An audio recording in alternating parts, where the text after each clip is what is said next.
Hey, so I'm gonna make this video here and show you guys just what I've been doing. It is kind of it's it's a mix of the 15-minute a day thing. Um, it's a mix of Astro Effects from just watching all their videos and stuff because they just keep things simple, just simple, Fibonacci, support and resistance, stuff like that. And then also I take a little bit from like the Pips strategy just by understanding how like the moving averages and stuff work because doing this using like a 10 or 20 EMA, or in this case having an 8 and a 21, which is pretty much the same thing. But you can understand that if the moving average, if the blue one starts moving closer to the red, it doesn't necessarily mean it's switching trend. It's just a retracement. So stuff from like the Pips strategy and everything like that. But you have to use the real secret to this is using TradingView, and I know we used it before, but we really only kind of focused on it with binary. The reason is it saves everything. You can start off with monthly chart, you can draw stuff in, and then when you bump that down to a weekly or a daily, it keeps those support and resistance areas. It keeps those Fibonacci and it keeps everything in there, and it just makes everything look a lot cleaner. And it's really been key. I've got these open up here that I've been working on. I'm going to start off with something new. Let's see. I don't even know what's a good pair to trade. AUD USD.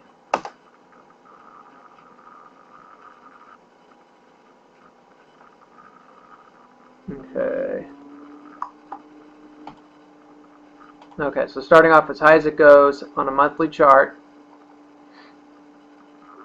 We can kind of zoom out here. And the only thing that I have on here are these two moving averages, an 8 exponential moving average and a 21 simple moving average. And then you've got your stuff over here. You can draw trend lines, which you're going to be using, and horizontal lines just to draw support and resistance, which you'll be using too. And then here I just have that set to the Fibonacci. And then here, rectangle, because we can draw in rectangles and kind of make, instead of just a line for support and resistance, it really helps to make like a zone. In this way you're being much more conservative with it, and you're going to have less fake outs and stuff like that. So on a monthly chart here,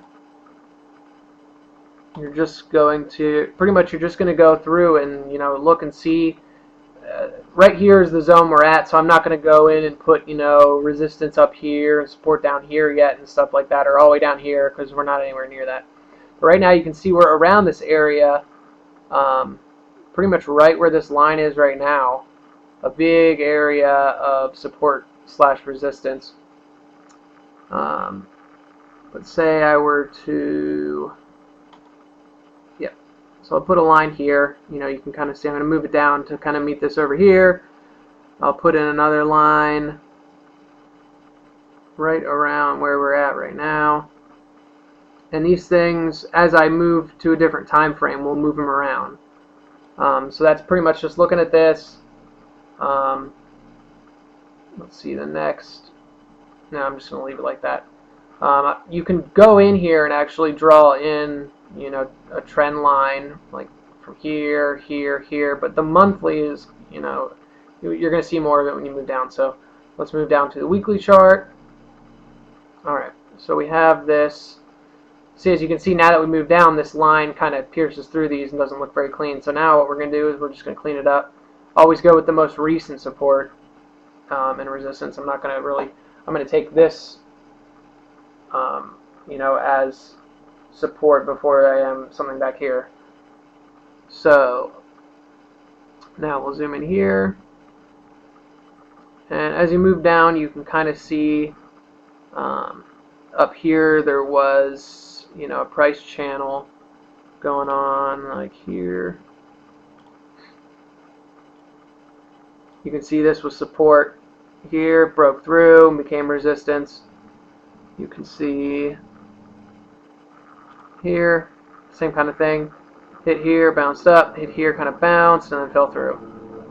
And then our next one,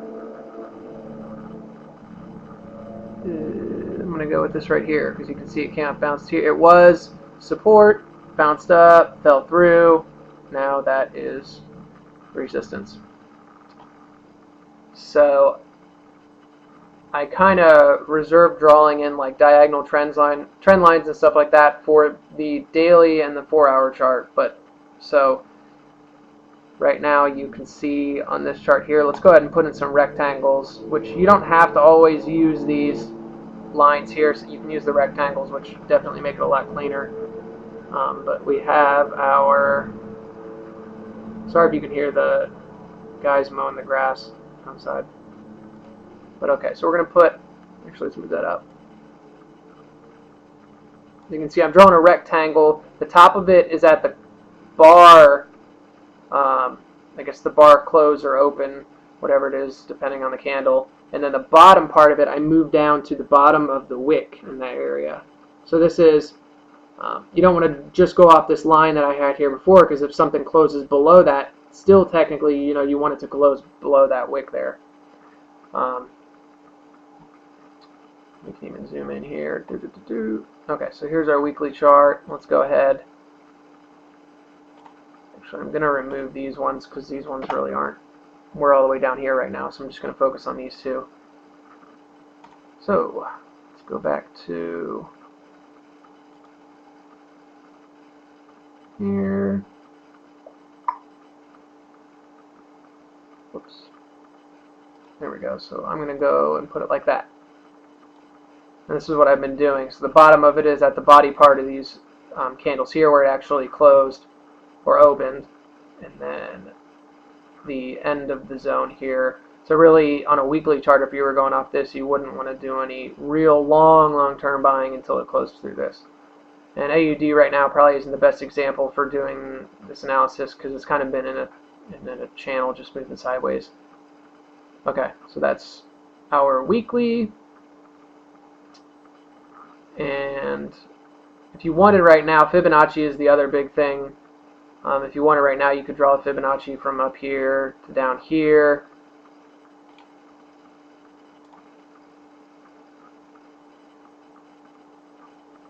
Which doesn't really, or here we go. To there, and you can kind of see the lines match there, but I'm going to wait until we get to a daily. So, daily here. Alright, now you can even adjust these things further, because you can see, let's go move that down to meet the, move it down so it's at the bottom of the candles there, and this one up here. Move over. Here we go. This one, just going to do that there, just clean it up a little bit. So you can see on the daily chart here, this is our big support zone. This is our big resistance zone. Using the moving averages here, you can kind of filter out the noise and see what's going on. So let's go ahead and zoom out. You can see if we were to draw a trend line in here, say I were to go do something, not a horizontal one. Didn't mean to do that. Here we go, trend line. So if I were to kind of draw a line down here, you can clearly see it was in a nice downtrend. Put it right there. You can see it was in a nice downtrend for a long time until it hit this part here, kind of broke through here, but ever since then it's kind of just been stuck in here. Let's see if we can see anything else looking at this. Let's zoom in a little bit here. Yeah, I mean, other than that, I can't really see any. You could, I guess, draw a line like here up to here, but it's really just kind of sloppy right now. Like I said, this isn't the best example, but it's pretty much just, we're drawing in support and resistance, number one. We're drawing in trend lines just to get a bit better picture of what's going on. We're being mindful of these moving averages, so technically looking at this, it would be bullish long term. If you're going to be in this, these are trades that you're going to probably be in for days, if not weeks. Okay, now let's go ahead and go one further. and we'll zoom into, actually no, on the 1 hour here, let's go ahead and throw in a fib. So we'll go like that. Swing high to less swing low here. And I always go with the wicks. As you can see, it kind of came down here, hit the bottom line, bounced up. It didn't make it all the way to the 61.8 area here, which was where this kind of bounced off there and came up and hit. But it got pretty close there. Came back down, hit this, and we're just kind of seeing where it's going. I think technically most people who are trading long term are probably assuming this is going to come up back to this area here, possibly bounce back down or go up, but I'm not in this one right now. Now, if we want to do zoom in even further, and we can do a Fibonacci here now. Let's go swing low to swing high there, and there we go. So we've got this, which is our floor down here. You can, as you're going, you know, you can adjust that a little bit more here, and kind of fits this Fibonacci here pretty well. You can see it kind of came down here, hit, bounced up, hit the top, came down here, bounced up to the 38.2, came back down. We're just now breaking through that, but you can see it came up here, was kind of rejected by this area here, and now it's kind of heading back down. So this isn't a good one to trade right now. I mean, there's no point in, there's no defined trend. It's not really moving anywhere or doing anything, but let's go ahead and, okay, we'll keep the Fibonacci in there, and we'll move down to a 4-hour chart. And here we go. So we back out and kind of get the whole picture of what's going on.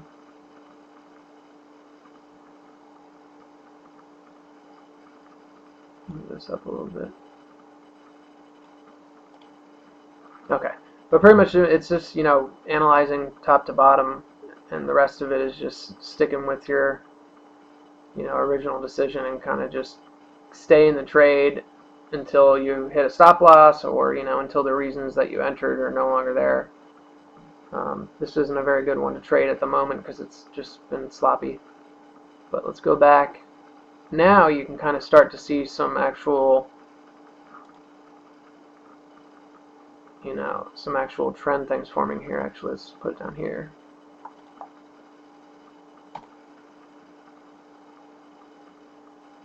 So in this case there, we could put a line there. We could put a line here. Give us an idea there. You can see it was going up, and it bounced off here, broke this line here, and it came back down to the bottom. And I mean, the moving averages help pretty well with this because you can see across here. So probably right around this area here, you would have been like, this might be about to test this line here, and it did. Fell through there. And then you can draw a line from here to here. Like that. So came down, broke up through that, kind of came up a little bit, but it's just been sideways ever since. The only other lines I would draw in, I mean, you could go like this. Another thing is you can go like, you can right click and hit clone, and it'll clone these lines and keep them at the same angle and whatnot. So you can see this is kind of just where we're at right now on the 4-hour chart for Aussie dollar, US dollar. But yeah, the big thing is defining support and resistance, and then the other thing is Fibonacci.